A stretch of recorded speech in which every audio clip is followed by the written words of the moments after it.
Warahmatullahi wabarakatuh. Halo semuanya, perkenalkan nama saya Dina Nur Auliana dengan NIM 411125307 dari program Studi Teknik Informatika.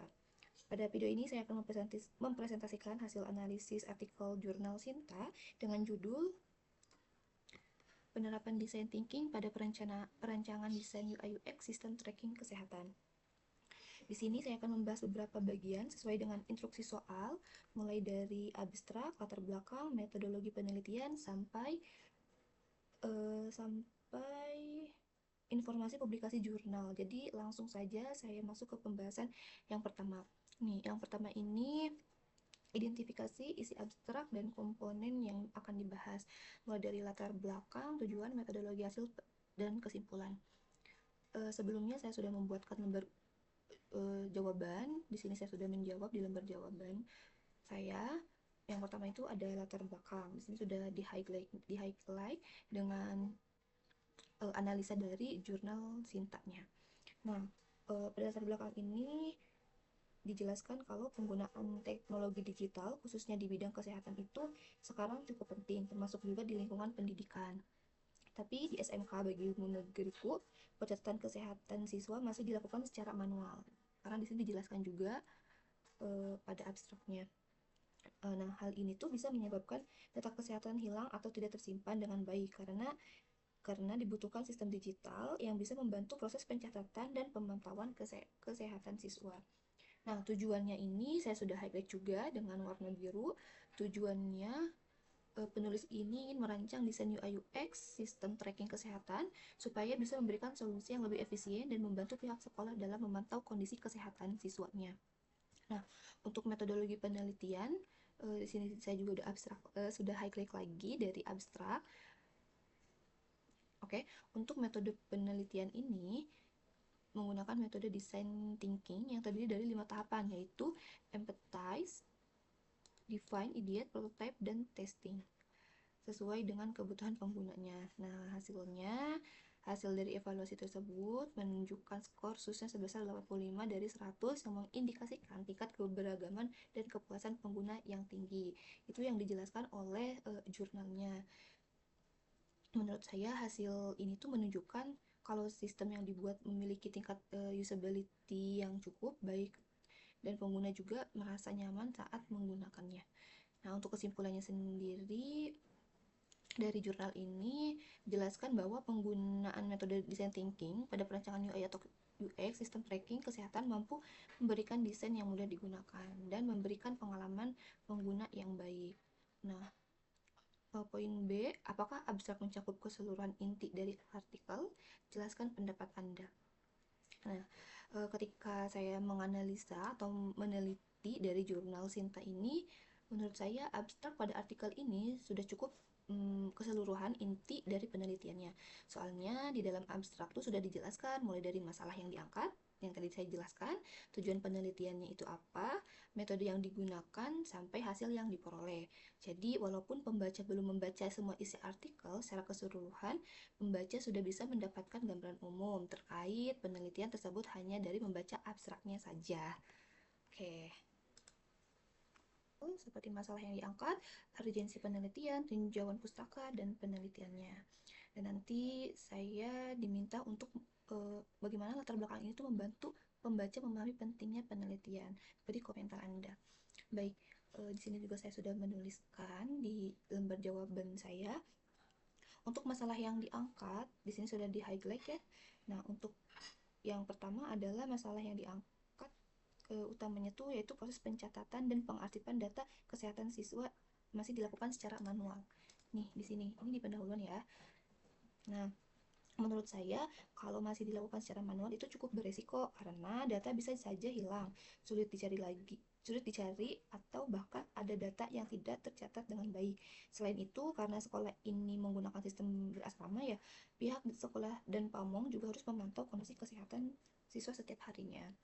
Nah, ini juga menjadi urgensi penelitian karena menurut saya tuh penelitian ini penting karena kesehatan siswa tuh perlu dipantau secara rutin.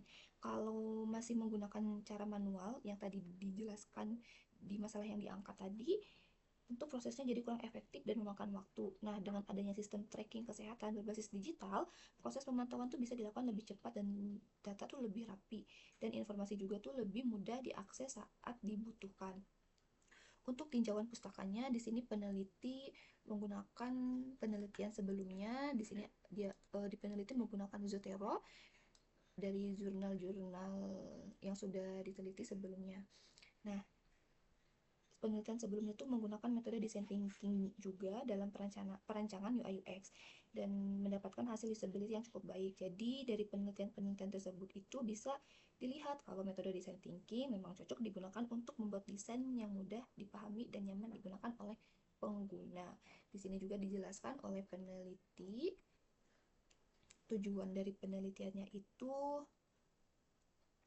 adalah merancang desain UI UX sebuah sistem tracking kesehatan siswa agar memudahkan user dalam memasukkan dan memantau data kesehatan para siswa di SMK bagimu negeri. Nah, oke. Bagaimana latar belakang membantu membaca memahami pentingnya peneliti? Kalau menurut saya ini latar belakang pada artikel ini tuh sudah cukup jelas karena penulis menjelaskan masalah yang sedang terjadi. Nah, ini nih alasannya kenapa peneliti ini perlu dilakukan dan juga didukung oleh penelitian sebelumnya. Jadi setelah membaca latar belakangnya, pembaca itu bisa lebih paham kenapa sih sistem tracking kesehatan ini dibutuhkan dan manfaat yang bisa diberikan dari penelitian tersebut. Menjawab poin nomor 3, komponen yang ada di metodologi artikel tersebut. Di sini kita bisa menjelaskan desain penelitian, alat yang digunakan, teknik pengumpul data, dan metode analisisnya.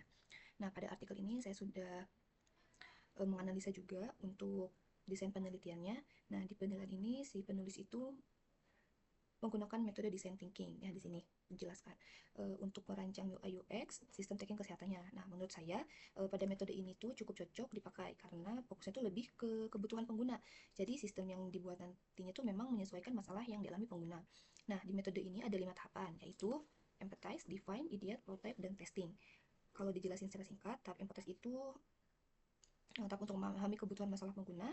Define itu menentukan masalah utama yang ditemukan. Kemudian ideate, ya di sini juga dijelaskan. Ideate itu tahap ini peneliti mulai mencari ide atau solusinya seperti apa. Setelah ada solusinya, kita tuangkan ke prototype untuk membuat desain awal sistem. Dan yang terakhir itu ada testing. Nah, testing ini untuk melihat apakah desain yang dibuat sudah nyaman digunakan atau belum. Nah, selanjutnya, apa sih alat yang digunakan? Nah, alat yang digunakan ini adalah Figma. Tadi sini sudah disebutkan juga. Nah, dalam pembuatan prototype, peneliti menggunakan tools Figma. Nah, Figma saat membuat prototipenya. Figma ini tuh dipakai untuk membuat desain tampilan sistem seperti wireframe dan mockupnya. Menurut saya, Figma cukup membantu karena tampilan itu mudah dipakai dan desain yang dibuat juga bisa langsung terlihat sebelum sistemnya benar-benar akan dibuat. Nah, selanjutnya untuk teknik pengumpulan data, di sini dijelaskan juga teknik pengumpulan data di tahap define.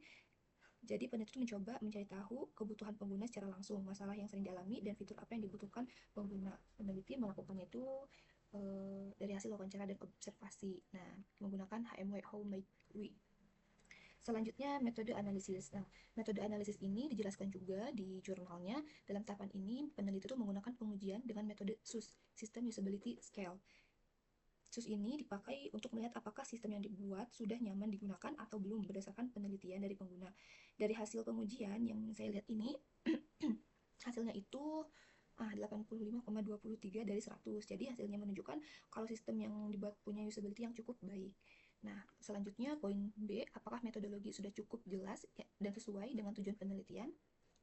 Untuk pandangan saya atau menurut saya ini metodologi yang digunakan dan tadi dijelaskan di penelitian ini sudah cukup jelas dan sesuai dengan tujuan penelitiannya.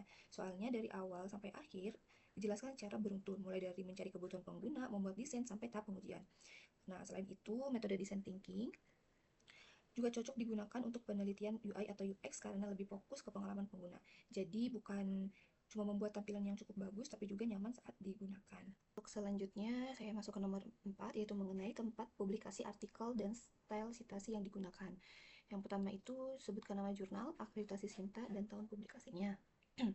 Di sini saya menggunakan jurnal yang berjudul Penerapan Design Thinking pada Perancangan Desain UI UX Sistem Tracking Kesehatan. Untuk artikel yang saya pilih ini dipublikasikan pada Matrix Journal 9 nomor 1 tahun 2025. Yang ini.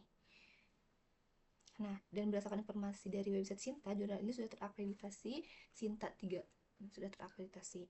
Menurut saya informasi seperti ini cukup penting karena dari sini kita bisa tahu kualitas jurnal yang dipakai. Semakin baik akreditasinya, biasanya kualitas artikel dan proses review jurnal itu juga lebih terjamin.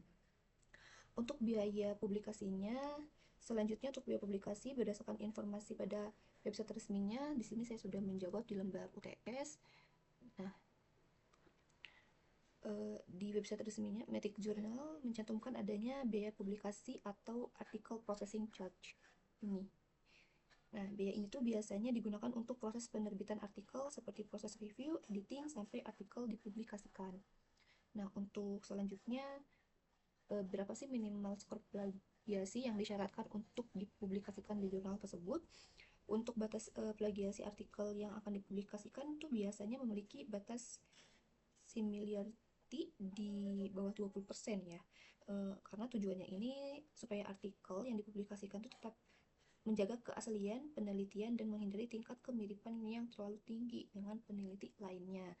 Karena itu harus ada minimal skor plagiasi. Untuk style citasi yang digunakannya ini, pada artikel itu menggunakan format numerik atau penomoran. Jadi dalam artikel referensinya itu menggunakan seperti 1, 2, dan 3 kurung, kurung, 3 kurung gitu ya, dalam kurung. Nah, pada bagian isi artikel dan daftar pustaka. Menurut saya format seperti ini tuh mirip dengan IEEE karena referensi ditulis berdasarkan nomor yang muncul secara berurutan di dalam artikel. Bisa menggunakan Zotero, nanti otomatis akan langsung dimunculkan di daftar pustaka kita. Jadi hasil dari analisis yang saya lakukan, artikel ini tuh sudah memiliki komponen penelitian yang cukup lengkap, mulai dari abstrak, latar belakang, metodologi, sampai informasi publikasi jumlahnya.